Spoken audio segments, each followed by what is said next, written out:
विपक्ष ने चुनाव आयोग को घेर लिया है, खास तौर से मुख्य चुनाव आयुक्त ज्ञानेश कुमार को। विपक्ष और चुनाव आयोग के बीच तकरार बढ़ रही है। चर्चा है विपक्ष मुख्य चुनाव आयुक्त यानी सीईसी ज्ञानेश कुमार के खिलाफ महाभियोग प्रस्ताव लाने की तैयारी में है। सवाल है मुख्य चुनाव आयुक्त के खिलाफ कैसे महाभियोग प्रस्ताव लाया जाता है और कब इन्हें हटाया जा सकता है। हालांकि ये प्रक्रिया सुनने में जितनी आसान लगती है, ये वैसी है नहीं। बिहार में वोटर लिस्ट की गहन जांच और वोट चोरी के आरोप के बीच विपक्ष चुनाव आयोग के खिलाफ एकजुट है।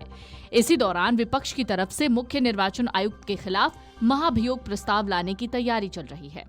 खबर है विपक्ष सीईसी ज्ञानेश कुमार के खिलाफ सदन में महाभियोग प्रस्ताव ला सकता है। विपक्ष मुख्य चुनाव आयुक्त के व्यवहार से नाराज है। विपक्ष बिहार में वोटर लिस्ट से नाम काटे जाने के साथ ही वोटों की चोरी और पक्षपात को लेकर चुनाव आयोग पर लगातार आक्रामक रुख अपनाए हुए है। लोकसभा में नेता प्रतिपक्ष राहुल गांधी की तरफ से चुनाव आयोग पर लगाए गए आरोप पर मुख्य चुनाव आयुक्त ज्ञानेश कुमार ने भी पलटवार किया था। राहुल के आरोप पर उन्होंने कहा था कि 7 दिन में हलफनामा देना होगा या फिर देश से माफी मांगनी होगी। उन्होंने कहा था कि मैं मीडिया के जरिए ये कहना चाहता हूं कि अगर 7 दिन में हलफनामा नहीं मिला तो ये सभी आरोप बेबुनियाद माने जाएंगे। अब ऐसे में क्या विपक्ष मुख्य चुनाव आयुक्त के खिलाफ महाभियोग ला सकता है? अगर हाँ, तो इसकी प्रक्रिया कैसी होगी, इसे थोड़ा समझ लीजिए। देश के अलग अलग हिस्सों में संवैधानिक संस्था को लेकर सवाल उठ रहे हैं। भारत में स्वतंत्र और निष्पक्ष चुनाव सुनिश्चित करने के लिए भारत के संविधान निर्माताओं ने इलेक्शन कमीशन ऑफ इंडिया की स्थापना की, जो केंद्रीय स्तर पर चुनावों का संचालन करने के लिए जिम्मेदार है। संवैधानिक रूप से बेहद ताकतवर इस संस्था के प्रमुख की भूमिका मुख्य निर्वाचन आयुक्त ही निभाते हैं। संविधान में इस पद की स्वतंत्रता और सुरक्षा पर विशेष बल दिया गया है।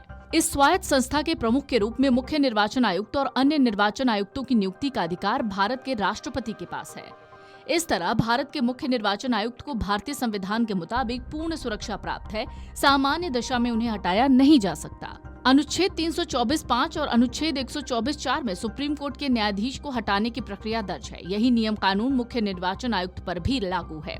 इस पद पर बैठे किसी भी व्यक्ति को हटाने की प्रक्रिया कुछ ऐसी है कि संसद के दोनों सदनों यानी लोकसभा और राज्यसभा में विशेष बहुमत से प्रस्ताव पारित हो। हटाने का कारण दुर्व्यवहार या अक्षमता हो। प्रस्ताव पारित होने के बाद राष्ट्रपति इस पर अंतिम निर्णय ले सकते हैं। विशेष बहुमत का अर्थ सदन में उपस्थित सदस्यों का 2/3 बहुमत होता है। ये वही प्रक्रिया है जो सुप्रीम कोर्ट के न्यायाधीशों के महाभियोग में अपनाई जाती है।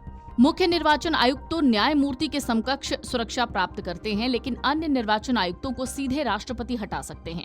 हालांकि संविधान कहता है कि अगर राष्ट्रपति अन्य आयुक्तों को हटाना चाहते हैं तो मुख्य निर्वाचन आयुक्त से परामर्श लेना जरूरी होगा। ये व्यवस्था सुनिश्चित करती है कि मुख्य निर्वाचन आयुक्त की स्वतंत्र भूमिका बनी रहे। मुख्य निर्वाचन आयुक्त का कार्यकाल 6 साल का होता है। इस दौरान उनका वेतन और भत्ते सुप्रीम कोर्ट के जज के समान होते हैं। उनकी सेवा शर्तें कार्यकाल के दौरान नहीं बदली जा सकती। Video desk amarujala.com।